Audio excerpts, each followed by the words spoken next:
How do you define trauma? I know society has defined it in its own way, but how do you define it, the word? I define it very specifically. It's not something bad that happens to you. Trauma means a wound. That's the literal meaning of the word. It's a Greek word for wounding. So trauma is a psychological wound that you sustain. It behaves like a wound. So on the one hand, a wound, if it's very raw, if you touch it, it just really hurts.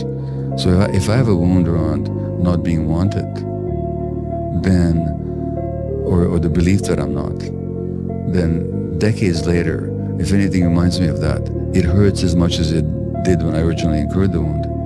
So in one sense, trauma is an unhealed wound that touched, we get triggered. People who are traumatized tend to be stuck in emotional states that characterized their development when they were traumatized. So when somebody says to you, "Don't be such a baby," it doesn't sound very pleasant.